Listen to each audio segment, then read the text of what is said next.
2024년 7월 15일 새벽입니다.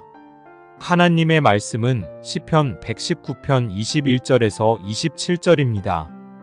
교만하여 저주를 받으며 주의 계명들에서 떠나는 자들을 주께서 꾸짖으셨나이다. 내가 주의 교훈들을 지켰사오니 비방과 멸시를 내게서 떠나게 하소서. 고관들도 앉아서 나를 비방하였사오나 주의 종은 주의 율례들을 작은 소리로 의조렸나이다. 주의 증거들은 나의 즐거움이요 나의 충고자니이다. 내 영혼이 진토에 붙었사오니 주의 말씀대로 나를 살아나게 하소서. 내가 나의 행위를 아뢰매 주께서 내게 응답하셨사오니 주의 율례들을 내게 가르치소서. 나에게 주의 법도들의 길을 깨닫게 하여 주소서. 그리하시면 내가 주의 기이한 일들을 작은 소리로 읊조리리이다. 하나님 말씀을 증거하겠습니다. 축구 선수들이 이렇게 뛸 때 보게 되면 또 훈련할 때도 마찬가지인데 이 감독들은 구호를 외치게 합니다. 뭐 할 수 있다, 할 수 있다. 그래서 뭐 자기만 하는 것이 아니고 또 이렇게 격려하면서 너도 할 수 있어. 이렇게 또 격려하면서 이렇게 할 수 있다는 말을 계속해서 내뱉게 하죠. 이런 말을 하면서 이렇게 뛰게 하는 그 이유가 뭐냐면 이렇게 말하게 되면 놀랍게도 그냥 뛰는 것보다 훨씬 더 큰 효과, 긍정적인 효과를 볼 수 있다고 하는 것입니다. 그 에너지가 막 넘치고 또 효과적으로 이 플레이를 하게 된다고 하는 것입니다. 이 마인드를 기업에 적용한 분이 바로 이 고 정주영 회장입니다. 그는 생전에 이렇게 이야기를 했습니다. 할 수 있다라고 외치고 그 말을 진실로 믿게 되면 벌써 일의 50%는 이루어내는 것입니다. 힘들 때일수록 이 말은 스스로에게 더 큰 힘이 됩니다. 이런 말을 했다라고 하는 거죠. 오늘 이렇게 본문을 보게 되면 지금 시편의 기자는 정말 힘든 상황입니다. 22절을 보게 되면 비방과 멸시가 있는 그런 지금 상태, 현재 이렇게 좋지 못한 상태죠.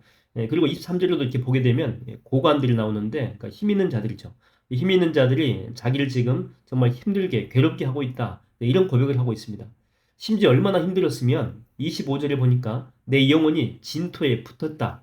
뭐 이 정도로 절망이다. 이게 절망적인 상황이다라고 고백하고 있는 거죠. 그런데 이런 상황 속에서 그때 그가 한 일이 무엇입니까?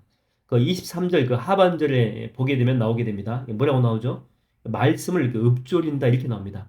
말씀을 작은 소리지만 계속해서 뭐 암송하고 또 이렇게 선포했다라고 하는 것이죠. 예수님도 여러분 십자가상에서 이렇게 다 이루었다 이런 말씀하셨거든요. 이 말씀이 이제 이중적인 의미인데 당신의 모든 사역을 다 이루었다. 자, 이런 말씀도 되지만은 또 이렇게 무슨 의미가 있냐면 원래 그 유대인들이 보통 고난이 올 때 그 읊조리는 그런 시가 있습니다. 그러니까 이 시 전체, 그 고난의 시 전체를 다 낭독했다, 읽었다, 다 외쳤다, 뭐 선포했다 그런 의미도 가지고 있다라고 하는 것이죠.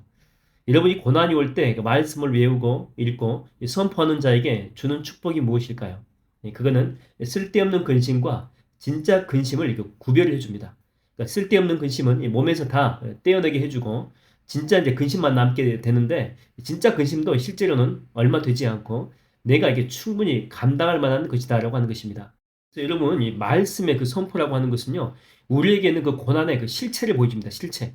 이게 골리앗처럼 보였거든요. 그 고난이. 근데 말씀을 선포하면서 다시 보니까 실제로는 아무것도 아니다라고 하는 것입니다. 아침 안개처럼 뭐 자욱했는데 태양빛 한 번에 다 이렇게 물러가지 않습니까? 바람 불면 다 사라지지 않습니까? 그러니까 우리가 충분히 이겨낼 수 있고 극복할 수 있다라고 하는 것이죠. 여러분, 여러분에게 근심이 많이 있습니까? 그러면 이 새벽에 여러분 기도할 때에 말씀을 한번 선포해 보세요. 그 로마서 말씀도 좋지 않습니까? 환난이나 공고나 기근이나 핍박이나 위험이나 칼이나 그 어떤 것도 나를 그리스도의 사랑에서 끊을 수 없느니라. 마귀 사탄은 물러갈지어다. 뭐 이런 말씀으로 이렇게 선포를 하는 거죠. 아니면 빌보서 말씀도 좋지 않습니까? 아무것도 염려하지 말고 다만 모든 일에 기도와 간구로 구할 것을 감사함으로 하나님께 아뢰라. 그리하면 모든 지각에 뛰어난 하나님의 평강이 그리스도 예수 안에서 내 마음과 생각을 지키시리라. 이렇게 말씀을 선포하고 암송하면서 한번 나아가 보십시오.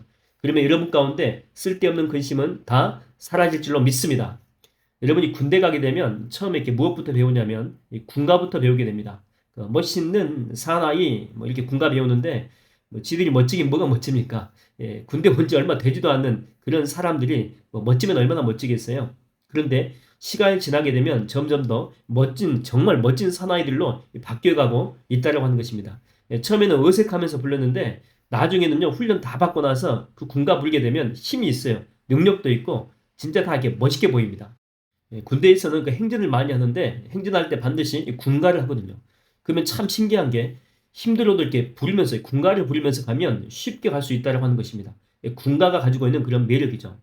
여러분, 우리는요 하나님의 영적인 이 군사들입니다. 우리의 군가는 뭡니까? 찬양이요, 찬양. 혹시 삶 속에서 우리에게 힘을 주고 용기를 주는 그런 찬양을 잃어버리지 않으셨습니까? 여호사밧 왕의 최고의 군대는 뭡니까? 바로 찬양하는 성가대에서 성가대. 성가대로 앞장서 가지고 전쟁터로 나갈 때 보십시오. 적들이 막 무기력해지고 악한 마귀가 무서워서 막 벌벌 떨고, 반면에 벌벌 떨던 이스라엘 군인들은 영적인 막 충만함이 가득하거든요. 그래서 여러분, 이스라엘 그 군대는요 더 이상 사람의 군대가 아니에요. 하나님의 군대가 돼요. 하나님의. 이 전능하신 하나님의 군대. 그래서 결국 여호와 니시 승리의 하나님을 경험하게 된다고 하는 것입니다. 여러분, 여러분의 삶 속에서 다시 여러분이 회복하기를 원하십니까? 여러분 승리하기를 원하십니까? 그렇다면 다시 찬양하십시오. 다시 목 놓아서 선포하고 찬양하십시오. 이 새벽에 찬양의 영적인 권세가 여러분 가운데 임하게 될 줄로 믿습니다. 기도하겠습니다. 하나님 아버지, 내 삶 가운데 고난이 있고 어려움이 있고 아픔이 있을지라도 찬양하며 말씀 선포하며 다시 나가게 하여 주시옵소서. 내가 찬양할 때에 나는 더 이상 그냥 사람이 아니고 하나님의 군대, 하나님의 사람, 하나님의 능력에 권세 있는 자가 될 줄로 믿사오니 성령이여 입술 가운데 권세를 회복시켜 주시고 능력을 회복시켜 주시옵시고 어떤 사탄 마귀가 올지라도 다시 말씀의 권세로 깨부시고 승리할 수 있는 하나님의 거룩한 군사가 되게 하여 주시옵소서. 예수님의 이름으로 기도하옵나이다. 아멘.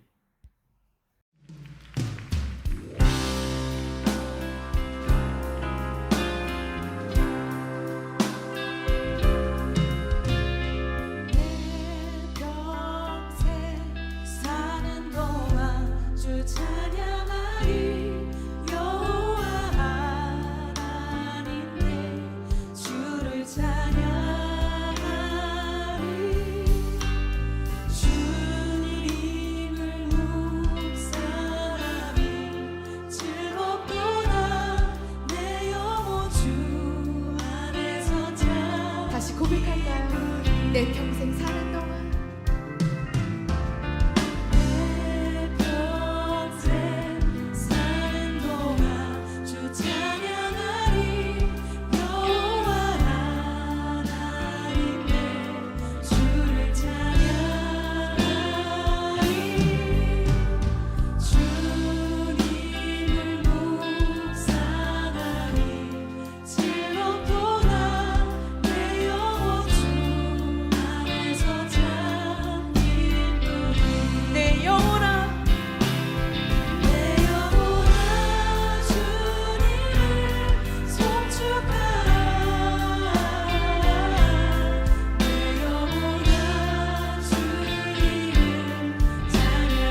두 손 들고 내 영혼아 주님을 송축하라.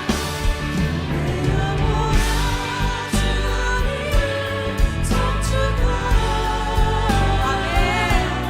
내 영혼아 주님을 찬양하라.